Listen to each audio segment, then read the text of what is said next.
पुण्यामध्ये अनेक परिसरात पावसामुळे पाणी साचलेलं आहे आणि यावरती पुणे जिल्हाधिकारी कार्यालयातील कंट्रोल रूम मधून शहरातील परिस्थितीचा आढावा घेण्यात येतोय।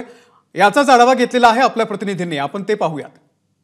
मोठ्या प्रमाणात पाऊस पडतोय। पुण्यातल्या अनेक परिसरांमध्ये पाणी साचलंय। सिंहगड परिसर असू दे, टेकन परिसर असू दे किंवा पुण्यातल्या अनेक परिसरात पाणी साचलंय। अनेकांच्या घरांमध्ये देखील पाणी साचलंय। मात्र या सगळ्या परिस्थितीवर पुण्यातल्या जिल्हाधिकारी कार्यालयातील कंट्रोल रूमकडनं कंट्रोल ठेवला जातो। इथे आपत्ती जो कक्ष आहे, आपत्ती व्यवस्थापन कक्ष, या कक्षात मी सध्या आहे। माझ्यासोबत अधिकारी आहेत। सर, नेमकी काय परिस्थिती आहे, कशा पद्धतीने या सगळ्या शहरांवर आता लक्ष ठेवतात? दिसतं मागे सीसीटीव्ही देखील आपल्याला बघायला मिळतो। कोणते कोणते परिसर आहेत? नाही, आपण कसं सीसीटीव्ही मार्फत आपण पुणे शहरातले सगळे जे पोलीस विभागामार्फत जे सीसीटीव्ही आहे ते इथे जवळजवळ 1600-1700 कॅमेरे आहेत, त्याच्या माध्यमातून आपण नजर ठेवतो।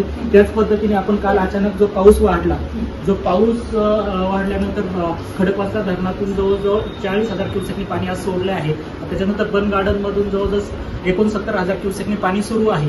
ज्यावेळेस बन गार्डन मधून 45,000 क्युसेकपेक्षा जास्त पाणी वाढतं त्यावेळेस काही वस्त्या काही हे पाण्यामध्ये शिरतात।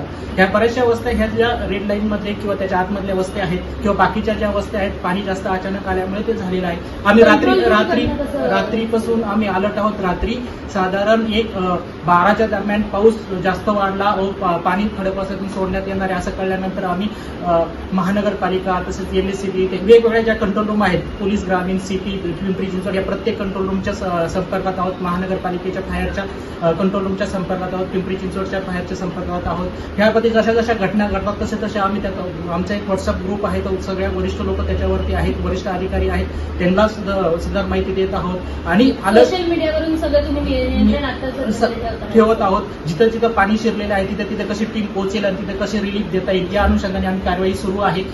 पाऊस नागरिकांचे काय फोन येतात? आता घरात पाणी शिरलं आहे, अनेक ठिकाणी घातक परिस्थिती देखील निर्माण झाली, 3 जणांचा मृत्यू देखील झाला। नाही, ही दुर्दैवाची गोष्ट आहे की एमएससीबीचं शॉक लागून मयत झालेलं आहे असं कळतंय, आता समजतंय।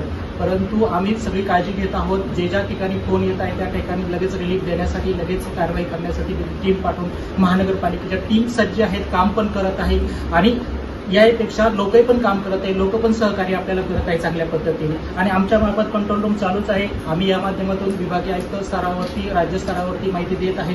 वेगवेगळ्या स्तरावरती जे काही एनडीआरएफची आवश्यकता असेल तर एनडीआरएफ रेडी आहे, आपल्याकडे एक टीम रेडी आहे आपल्याकडे। त्याचप्रमाणे 500 आपदा मित्र ग्रामीण भागामध्ये तयार आहेत आपल्याकडे। तसेच काही जर आवश्यकता असल्यास काही आपल्याकडे एनजीओ पण। एबीपी माझा, उघडा डोळे बघा नीट।